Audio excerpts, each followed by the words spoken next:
Homer's Iliad describes the Trojan War in epic poetry, but what really happened? I'm Steve Coleman, joined today by Todor Nikolov, defining our own Aegean history. Alright, Mycenae, we know these guys. How do they play?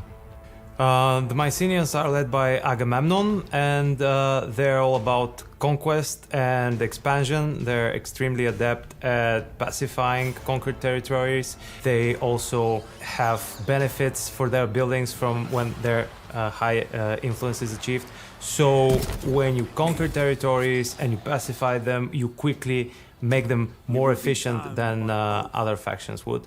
In addition to that, their command grants them access to instantly recruited units and ancillaries that scale with the level of the faction leader.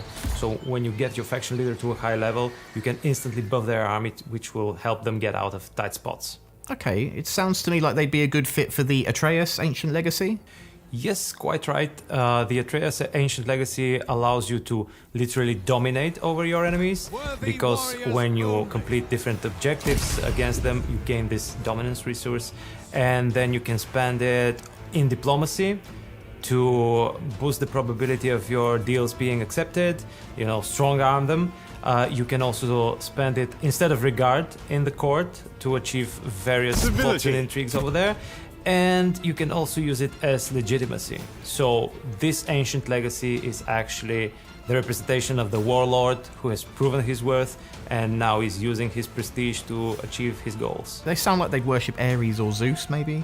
Who else do we have, though? We've got Poseidon, Zeus, Ares, Apollo, and Aphrodite.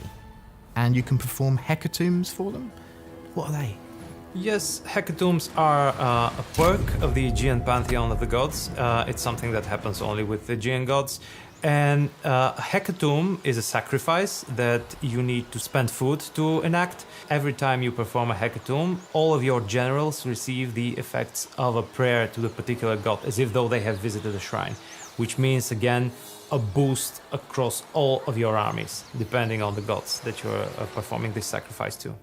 I feel like Troy would worship Apollo. Just feels about right for me. Priam, though, that's unexpected. What other surprises are the Trojans hiding for us? Yes, we've got Priam and also his sons Hector and Paris as playable characters. Priam is quite, experienced and a powerful character, especially in the beginning of your campaign, but it also makes a lot of sense for you to level up Hector and Paris, because at some point Priam will die and the crown will likely pass to some of them or to another person that you choose. Trojans are all about diplomacy. They have various ways to increase their diplomacy standing. They also benefit from having foreign influence in their lands, because the presence of foreign people provides them with income of gold, and it also debuffs any armies that dare to march against the holy city of Troy.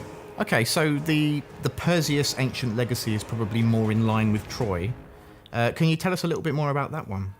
Yes, it very much fits this sort of a master diplomat profile that the Trojans have. In the Ancient Legacy of Perseus, first of all, it grants you the ability to globally recruit units from any point on the map. And these are not only units from your roster, but also from the units of any allies that you might have, military, defensive, or even vassals. You gain access to their rosters as well. The more allies you have and the bigger allies you have, the more you have of the unity resource, and the more unity resource you have, the better the global recruitment you can do.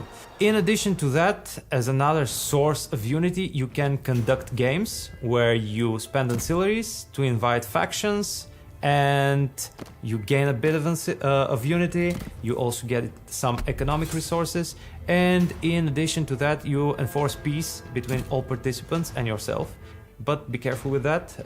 Be mindful of the cooldown, and also the fact that you need ancillaries to start the games in the first place. Okay, well, it's a good thing Priam starts as the Wanax then. So how is a Wanax different from a Pharaoh or Hittite Great King? The Wanax is mainly different due to the royal powers that the Wanax has at his disposal. One of those is war games, another type of games. The Mycenaeans must have been loving games. And you initiate these war games to increase your unit's experience. Another very useful power, especially as the Bronze Age collapses around you, is remote colonization. You target an empty settlement, a raised one, and you will instantly colonize it. Of course, there are limitations to this. First, there is range. You can't instantly colonize a settlement on the other side of a campaign map, at least not at first. You need to have vision over the settlement as well.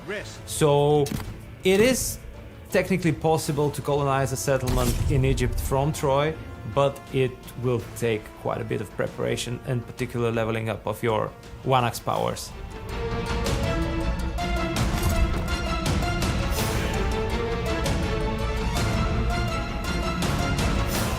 There we are, a familiar culture, another 7 total playable factions, new ancient legacies, gods and thrones to contend with. But the passing of Priam leaves a vacuum in the Aegean. Who will fill it? Join us next time as we look at Dynasties.